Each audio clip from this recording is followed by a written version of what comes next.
सरकार सीधे तौर पर चाहती है वक्फ बोर्ड के नियमों को बदलना, उन्हें बदलकर अपने हिसाब से नए तरीके से रखना। दोस्तों सभी जानते हैं सरकार संविधान के खिलाफ जा रही है। दोस्तों जो संविधान में लिखा हुआ है उसे बदलना चाह रही है। तो दोस्तों जानते हैं इस वीडियो में क्या है वक्फ बोर्ड और क्या उसके बदलाव होने जा रहे हैं। तो दोस्तों बने रहिए इस वीडियो में। क्या है वक्फ बिल? दोस्तों आज इस वीडियो में जानेंगे वक्फ बिल क्या है और क्या है इससे सरकार को फ़ायदे और क्या है इससे मुसलमानों को नुकसान। तो दोस्तों इस वीडियो में पूरा जानेंगे विस्तार से। वक्फ बिल अमेंडमेंट बिल 2024 संशोधन विधेयक को लेकर देश भर में राजनीतिक पारा चढ़ा हुआ है। सरकार और विपक्ष आमने सामने हैं, मगर ये विवाद क्यों मचा? वक्फ क्या है, वक्फ बोर्ड क्या होता है और इसमें कौन कौन सदस्य होते हैं? देश में कितने वक्फ बोर्ड हैं? किस कानून के तहत इनका गठन होता है? बोर्ड के पास कितनी संपत्ति है? आइए जानते हैं इन सवालों के जवाब। साल 1954 में पहली बार बना वक्फ अधिनियम।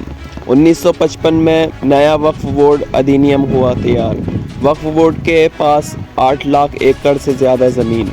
डिजिटल डेस्क नई दिल्ली, गुरुवार को अल्पसंख्यक कल्याण मंत्री किरेन रिजिजू ने वक्फ संशोधन विधेयक लोकसभा में पेश किया। हालांकि विपक्षी दल जमकर विरोध कर रहे हैं। मुस्लिम संगठनों का कहना है कि सरकार इस कदम से धर्म में दखल दे रही है। कांग्रेस इसे धार्मिक स्वतंत्रता के अधिकार का उल्लंघन बता रहा है। उधर सरकार का कहना है कि ये वक्फ संपत्तियों में अनियमितताओं को दूर करना चाहती है। वक्फ बोर्ड के बारे में समझने से पहले हमें ये जानना ज़रूरी है कि वक्फ क्या है। वक्फ अरबी भाषा का शब्द है। इसका अर्थ अल्लाह की राह में अपनी संपत्ति, सब चीज़ कुर्बान करना, धन दौलत जो भी इंसान के पास है, इवन ज़िंदगी, सब कुर्बान करना। बोर्ड वक्फ में मिले दान से शिक्षण संसाधन, मस्जिद, कब्रिस्तान और रैन बसेरों का निर्माण व रखरखाव होता। देश में सबसे पहली बार 1954 में वक्फ एक्ट बना। इसी के तहत वक्फ बोर्ड का भी जन्म हुआ। इस कानून का मकसद वक्फ से जुड़े कामकाज को सरल बनाना था। एक्ट में वक्फ की संपत्ति पर दावे और रख रखाव तक का विधान है। 1955 में पहला संशोधन किया गया। 1995 में एक नया वक्फ बोर्ड अधिनियम बना। इसके तहत हर राज्य, केंद्र शासित प्रदेश में वक्फ बोर्ड बनाने की अनुमति दी गई। बाद में साल 2013 में इसमें संशोधन किया गया था।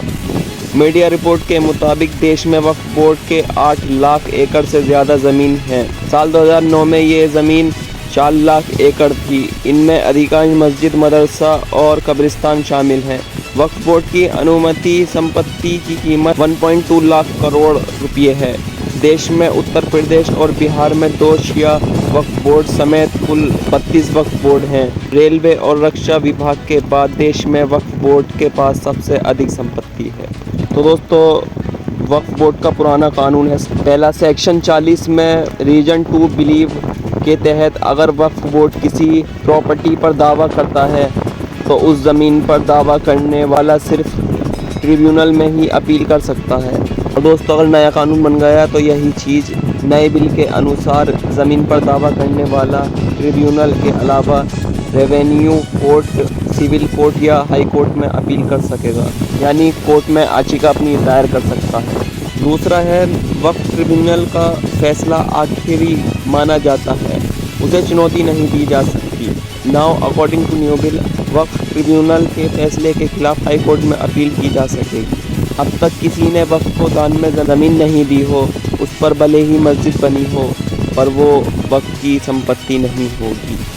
आज नए बिल के अकॉर्डिंग वक्फ बोर्ड में महिलाओं और अन्य धर्म के सदस्यों की एंट्री मिलेगी नए बिल के हिसाब से। तो ये प्रस्ताव है जो सरकार रखना चाहती है और चेंज करना चाहती है। सरकार के प्रस्ताव नए बिल के अकॉर्डिंग किसी भी ज़मीन को वक्फ की संपत्ति घोषित करने से पहले उसका वेरिफिकेशन कराना ज़रूरी हो जाएगा।